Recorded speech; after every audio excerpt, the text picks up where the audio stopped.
जब प्यार सच्चा हो तो पासपोर्ट भी रुकावट नहीं बनता। और यही कहानी आज बिहार के छोटे से गांव से पूरी दुनिया को जोड़ रही है।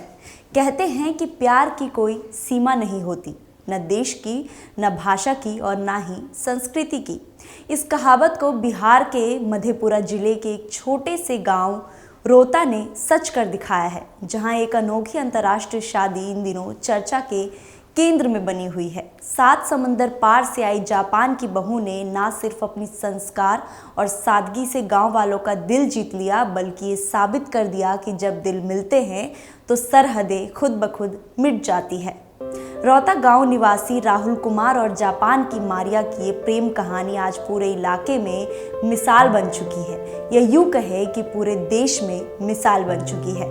बता दें, राहुल कुमार एक IIT इंजीनियर है और साल 2020 से जापान की प्रतिष्ठित ऑटोमोबाइल्स कंपनी होंडा में सीनियर इंजीनियर के पद पर कार्यरत है।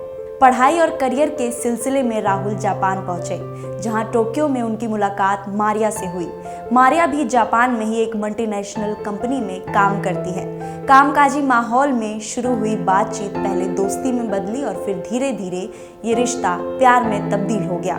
अलग अलग संस्कृति, भाषा और देश से होने के बावजूद दोनों ने एक दूसरे को समझा, स्वीकार किया और अपने रिश्ते को आगे बढ़ाने का फैसला किया।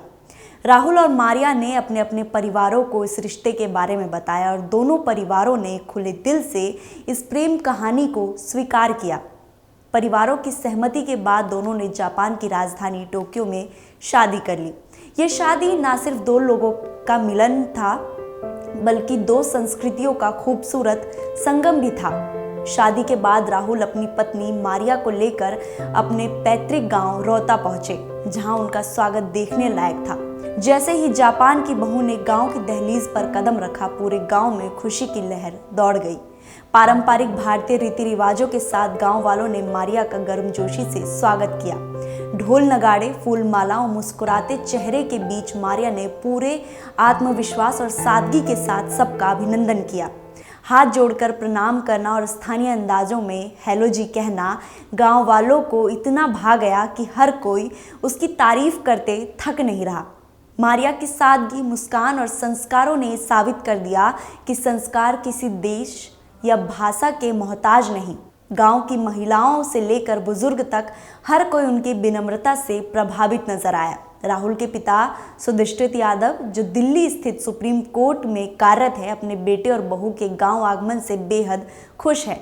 उन्होंने कहा कि उन्हें गर्व है कि उनका बेटा और बहू दो संस्कृतियों को जोड़ने का काम कर रहे हैं। गांव में आयोजित प्रतिभोज में दूर दराजे से मेहमान पहुंचे, जिसे हम रिसेप्शन कहते हैं, और इसी अनोखी जोड़ी को आशीर्वाद दिया। जापान से बिहार तक रिश्तों की ये डोर सिर्फ दो दिलों के मिलन की कहानी नहीं, ये कहानी है सामाजिक सौहार्द की, सांस्कृतिक समन्वय की और उस प्यार की जो सरहदों को भी पार कर जाता है। क्योंकि जब दिल मिलते हैं तो देश, भाषा और दूरी सब बेईमान हो जाते हैं। ये शादी सिर्फ एक प्रेम कहानी नहीं है, बल्कि सामाजिक सौहार्द और सांस्कृतिक समन्वय की एक बेहतरीन मिसाल भी है। जापान से बिहार तक रिश्तों की ये डोर ये संदेश देती है कि दुनिया चाहे कितनी भी अलग क्यों ना हो, इंसानी रिश्ते दिलों से बनते हैं। भाषा, खान पान, रहन सहन और परंपराएं अलग हो सकती है, लेकिन सम्मान, प्रेम और अपनापन हर जगह एक जैसा ही होता है। राहुल और मारिया की ये कहानी आज के दौर में खास मायने रखती है, जहां अक्सर अलग अलग संस्कृतियों के बीच दूरी देखी जाती है। ये शादी साबित करती है कि अगर सोच खुली हो और दिल सच्चा हो तो हर बाधा को पार किया जा सकता है।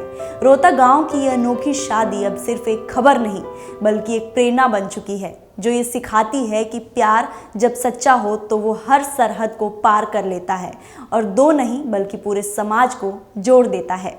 न्यूज़ वॉच इंडिया की इस वीडियो पर आपकी क्या राय है, हमें कमेंट बॉक्स में ज़रूर बताएं और चैनल को सब्सक्राइब करना बिल्कुल न भूलें। धन्यवाद।